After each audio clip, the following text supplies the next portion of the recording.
first published in The Age on November 24, 1997. Australia has only ever had one real international rock star.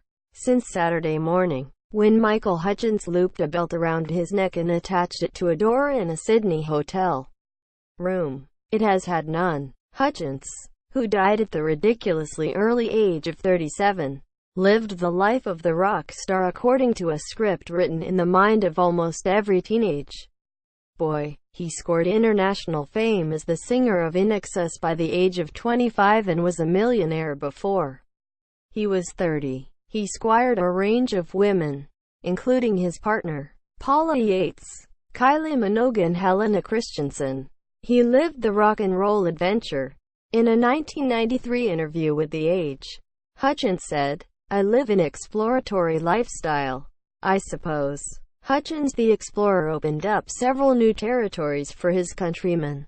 He refused to see limits to the places he and his 5 fellow members of INXS could go, having become a staple top 10 act in Australia by 1983.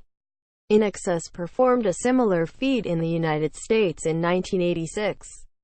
By the early 90s, the band became one of the biggest acts in Britain, playing massive shows at Wembley Stadium. Although Hutchence was only 1/6 of the group, he was its voice and its image. His louche, Byron meets the Lizard King stage and video persona became the INXS trademark. The nomadic citizen of the world lifestyle and celebrated liaisons with famous women, culminating with a full-on battle with the paparazzi due to his relationship with Yates, formerly the wife of Bob Geldof, served only to enhance Hutchence's exotic star status. The pop singers Jimmy Barnes and John Farnham have made bigger impressions on the public on their home turf, but neither has broken through in the big overseas markets. Similarly, local acts such as Crowded House, Men at Work and the Little River Band have garnered platinum success in the United States or Britain, or both, but they were strictly musical acts. Only INXS had the magnetic presence of Hutchence. INXS was a peculiar rock group.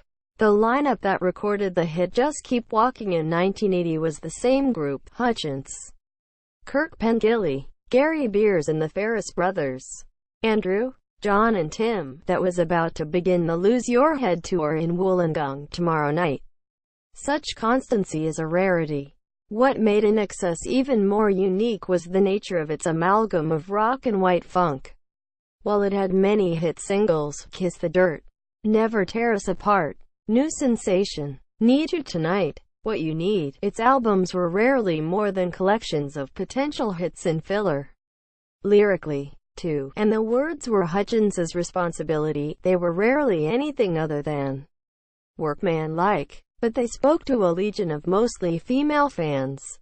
INXS sold more than 20 million albums. This year's release, Elegantly Wasted, was a slow seller, and met tepid reviews, which suggested that INXS were going through the motions. There must have been a strong sense of been there, done that for Hutchence in recent weeks, as the group rehearsed its hits for yet another tour of provincial and metropolitan Australia. It was unlikely that INXS would ever be platinum act again, and he was becoming more famous for his personal life, and the enmity between him and Geldof. For a larger-than-life figure, Michael Hutchence was up close.